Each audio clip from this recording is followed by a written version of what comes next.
Hello mga ka-e-bike, ako nga pala si Marino Travel. Ngayon ay nakabakasyon po ako at wala akong magawa sa bahay.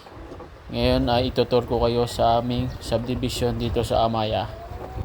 Pero bago yan, ipiplex ko muna yung aking bahay.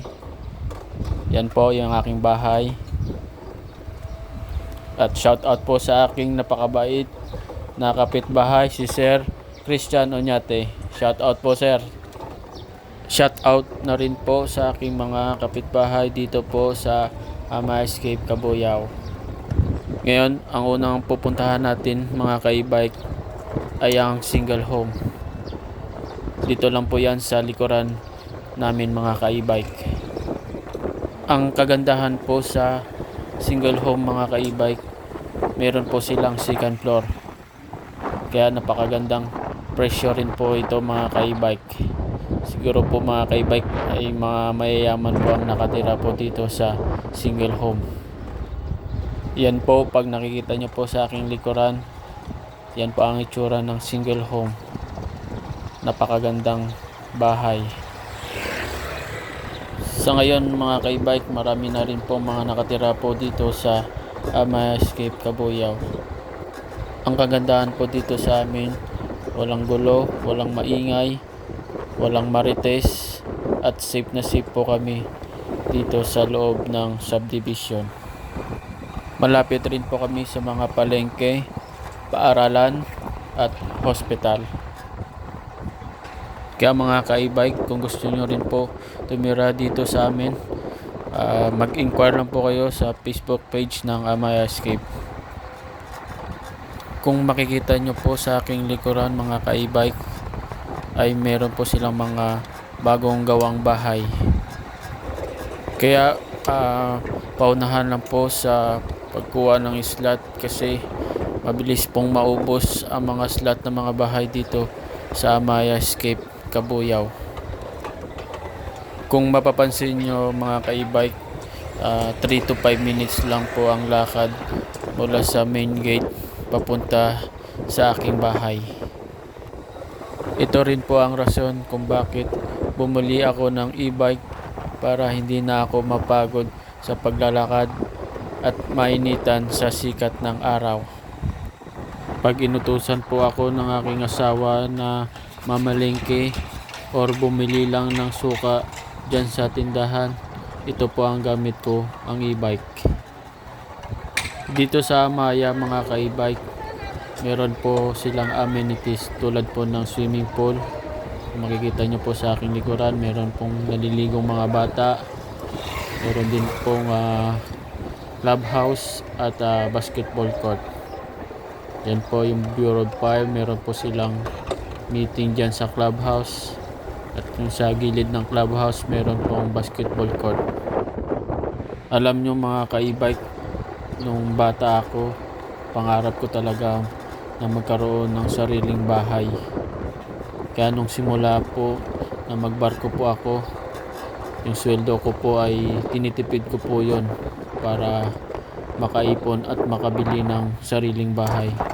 Kasi po ay naiinggit po ako sa aking mga kaklase or mga kaibigan dati, kasi ang gaganda po ng mga bahay nila. Kaya ngayon ay salamat sa Diyos ay natupad ko rin po yung aking pangarap na magkaroon ng sariling bahay. Sana kayo din mga ka-e-bike ay matupad nyo rin yung mga pangarap nyo sa buhay. Huwag lang susuko at tiyaga-tiyaga lang sa buhay. At malay nyo sa susunod na araw or taon ay magkaroon na rin kayo ng sarili nyong bahay.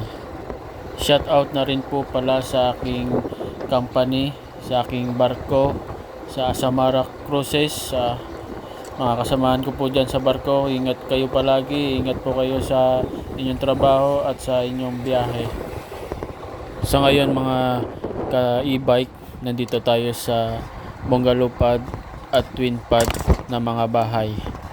Yung kinuha ko pong bahay ay bungalow pad kasi gusto ko po ay wala pong kahati sa isang pader.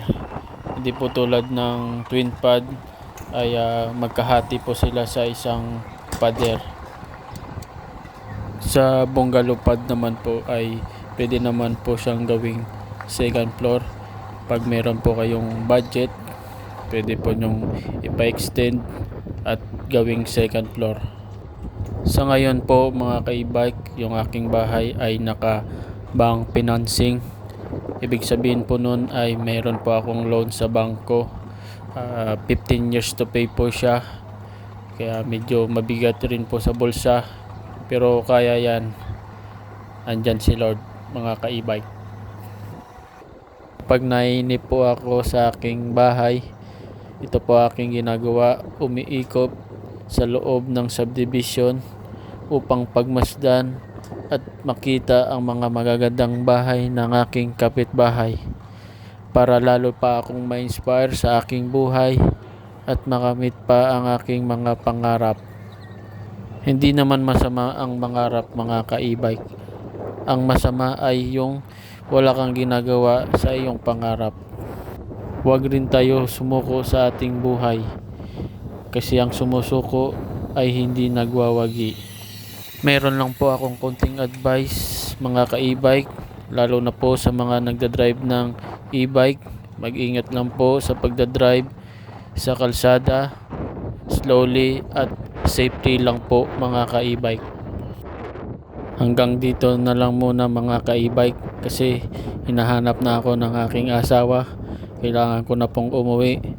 Sa mga hindi pa po naka-follow sa aking Facebook page ng Marino Travel, i-follow nyo na po sa Instagram at TikTok. Maraming salamat po mga ka-e-bike.